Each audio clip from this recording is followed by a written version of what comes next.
Hello all, welcome to DevOps Tech channel. In this video, we will discuss on the concepts of Azure DevOps Agent and the terminologies that we should be aware of before we work with Azure DevOps Agent.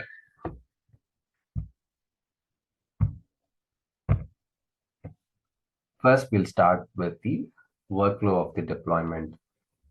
So when it comes to the development phase, there would be multiple developers who would be checking in the code to the repository. For example, the code could be hosted in the Git or GitHub or TFPC, so whatever it could be.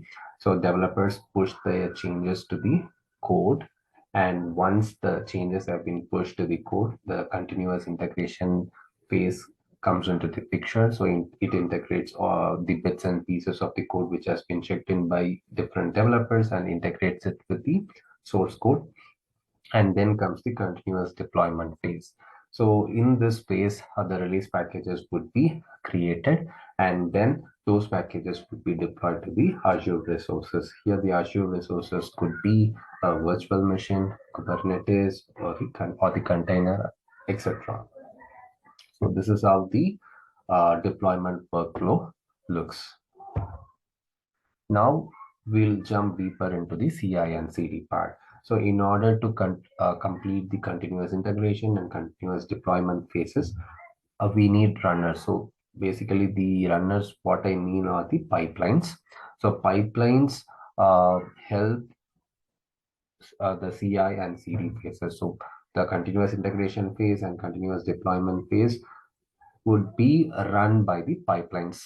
And we broadly classify these pipelines into two different parts, like namely the build pipeline and the release pipeline. The pipeline which has been associated to the continuous integration part, we call it as build pipeline, and the pipeline that has been associated with the continuous deployment part, we call it as release pipeline.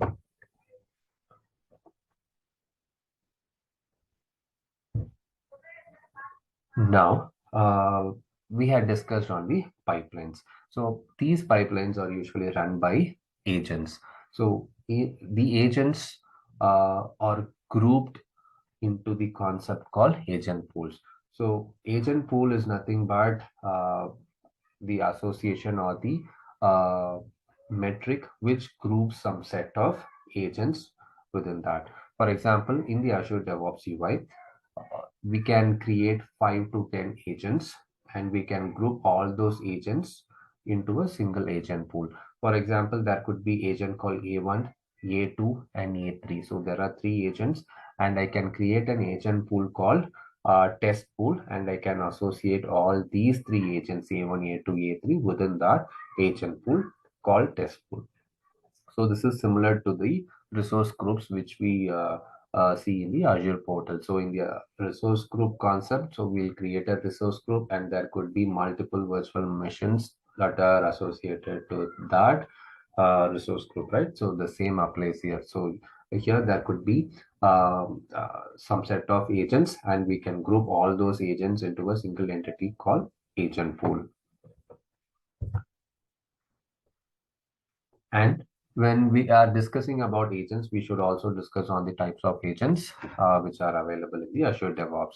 So there are two classifications here. One is the Microsoft Hosted Agent, and the other one is the Self-Hosted Agent.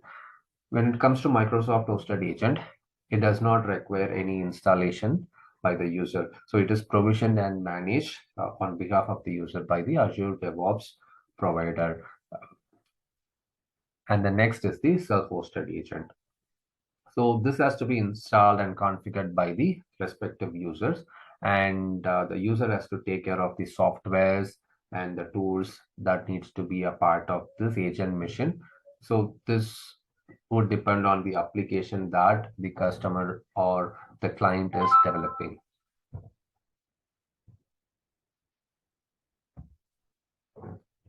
And now let's jump on to the MSHosted Agent. So as I said, it is being provisioned and managed by Microsoft Azure DevOps, and this comes with a predefined set of softwares and tools. So whenever we use Microsoft Hosted Agent, the agent spins up, it does the a job, like it runs the pipeline, and it once the pipeline is complete, it gets decommissioned. So this is how it works. And we have a choice of choosing the images in the MSHosted agent. For example, if I have a pipeline called test pipeline, and if I need Windows operating system to run the pipeline, I can choose the Windows image so that I can make use of Windows image to run the specific pipeline run for that application. And it depends on the application that we are working on. So I can choose Windows, Ubuntu, and Mac images as per the requirement. And there is one option called capability. First, we'll check on the details with respect to self-hosted agent, and then we'll discuss on the capability. Now, let's discuss on the self-hosted agent part. So as said, so this self-hosted agent are to be installed and configured as per their application by the respective user. And if the agent mission requires some set of tools like npm, maven, node, the user has to install all those uh, softwares and tools in the agent mission, and this agent mission has to be updated in the capability section in the Azure DevOps portal so that it is in sync with the Azure DevOps. And we can check the capability section of the self-hosted agent, whereas for the MS-hosted agent, we won't be able to check the capability details since it is being taken care by the Azure DevOps services.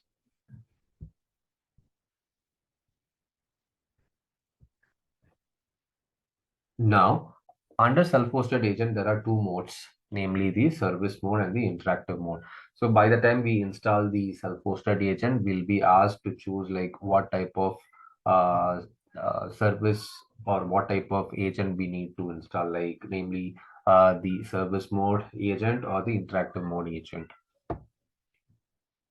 So service mode agent is nothing but once the agent installation is done, it would be installed as the service. Whereas in the interactive mode, you can run the command to bring the agent online, and the agent would be available till the session is available. Once we close the session, the agent would go offline. For example, you can open up the command prompt and you can run the agent, and we can do the required pipeline runs. Once all our work is done, we can just close the session of the command prompt, post which the Azure DevOps agent would go offline. So here there are quick hints that we need to make a note of when we work on Azure DevOps and its agents. The first is the agent pool creation, which we were discussing. So it is nothing but a grouping of agents. And the next is the self-hosted agent. So it has to be provisioned and managed by the user. And there are two types of modes in the self-hosted agents, namely the service mode and the interactive mode. And the other one is the MS-hosted agent, which we discussed earlier. And apart from the self-hosted agent and MS-hosted agent, there is a part of agent pool, which is also similar to that of the self-hosted agent pool. We call it as VMMS Agent Pool. So it helps to configure the VMSS in virtual machine scale set instances as an agent. So it is also a different agent pool that we can configure in the Azure DevOps side. And the other part is the log collection. So whenever we have agents spinning up and it does the pipeline run, right? So we have a logs which would describe about the agent health and the tasks that are being done performed by the agent. So we need to know about those agents logs as well. So these are the basic hints that we need to work on. And in the upcoming videos, I'll show you how we can configure an agent in the Windows machine in both interactive mode and as a service mode. So we'll discuss more in detail in the upcoming videos. Thank you all for watching.